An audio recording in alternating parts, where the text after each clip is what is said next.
Hello there, very good afternoon and welcome to Lunchtime News here on NTV Sports. Just to take a look at your headlines first. A US district judge throws out a lawsuit against President Mahinda Rajapaksa. 60 admitted to hospital following a wasp attack. Main suspect in the murder of a woman in a Kalpiti hotel taken into custody. Well, now to those stories in detail. A US district judge threw out a lawsuit filed against President Mahinda Rajapaksa yesterday. The lawsuit had been filed against the killing allegedly carried out by the Sri Lankan armed forces during the country's ethnic war. US District Judge Colleen Kola-Kotelli ruled that she must dismiss the suit against President Mahinda Rajapaksa because the Obama administration has said he is immune from litigation as a foreign head of state. So in local news, the Catholic Bishops' Conference in Sri Lanka has made a fervent appeal to the government to implement the LLRC recommendations. The Catholic Bishops' Conference in Sri Lanka, or the CBCSL, has acknowledged that the LLRC report, and particularly its recommendations, contain much potential and hope for the future. Issuing a statement, the CBCSL says that serious and honest efforts to implement the LLRC recommendations would contribute greatly to the forging of national harmony and unity. The bishops have urged the government not to miss this opportunity to lead the nation towards harmony and reconciliation. The statement points out that the LLRC recommendations could heal the wounds of war and also counteract the mounting international pressure. According to the Catholic Bishops' Conference in Sri Lanka, the Lessons Learned and Reconciliation report needs to be disseminated to the masses in both main languages. They have also called for the disarming of all armed groups. The CBCSL also calls on the government to address the issue of missing persons and present a list of those who are still in custody. The Bishops' Conference has also emphasized on the need to respect the people's legitimate right to information.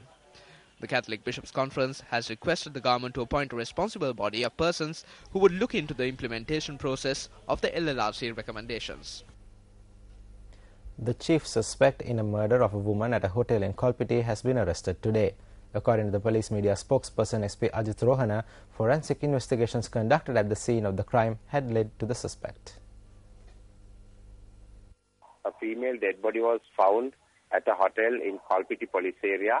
The police conducted the investigations into the matter. Yesterday, the postmortem and the magisterial inquest was conducted, and thereafter, police was able to trace the suspect this morning.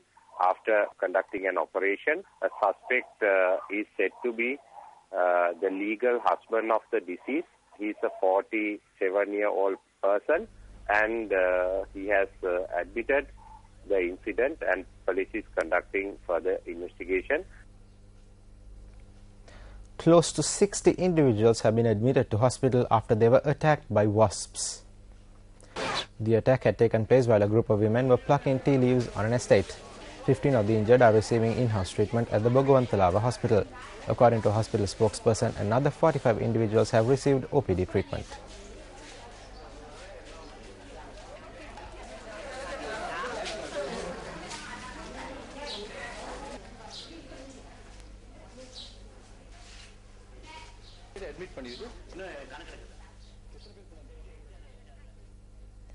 Still in local news, officers of the Condominium Management Authority who attempted to destroy several constructions attached to a number of houses in the Maligavatta housing complex met with stiff resistance from area residents. The housing complex had been constructed under two stages in 1975 and 1979. The complex contains nearly 1,650 homes. The Condominium Management Authority attempted to destroy several illegal constructions attached to a number of houses located on Kalemal Street in close proximity to the Maligavatta police station. Area residents charged that they were granted permission to expand their homes in 1993 and that officials are now calling these constructions illegal.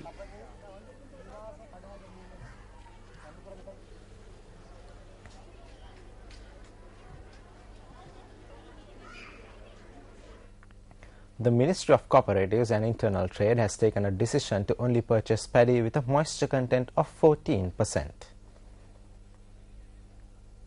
According to the Secretary to the Ministry of Cooperatives and Internal Trade, Sunil Sirisena, the paddy to be purchased should be in a suitable condition for storage. He noted that Paddy Marketing Board has purchased 350 metric tons of paddy so far. City Centre pointed out that 12 warehouses have been allocated for the storage of paddy in the Polonnaruwa district alone. 2 individuals, including a prison official, have been taken into custody for allegedly attempting to sell ivory pearls. According to the police, the prison official is attached to the Trincomalee prison. The police had arrested the individual when they were attempting to sell 8 ivory pearls for a sum of 800,000 rupees. The police added that one individual had 5 ivory pearls in his possession. The arrested individuals are to be presented before the Anuradhapura magistrate today.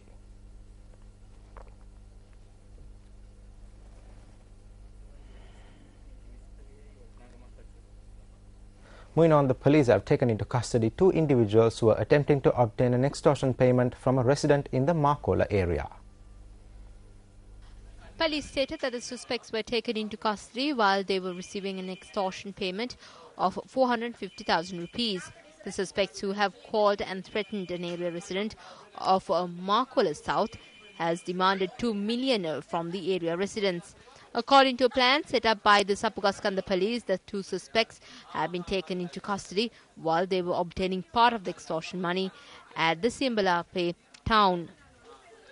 The suspects, who are 24 and 28 years of age, are residents of Vallavatta and Laksirigoda. The motorcycle the suspects were travelling on has also been taken into police custody. Parliamentarian Namal Rajapaksa toured the Imaduwa town in Galle to look into the development plans for the area. 55 million rupees have been allocated for development work. Deputy Speaker Chandima Virakodi and several other officials also participated in the tour.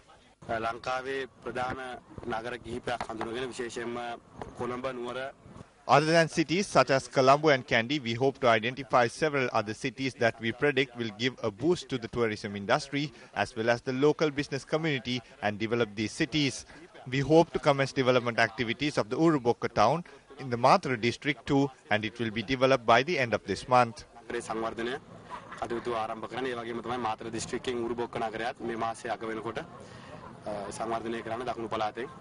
Well, that brings an end for our lunchtime bulletin this afternoon, but stay tuned for our hourly updates. I'm Aaron Rajaratnam for News First.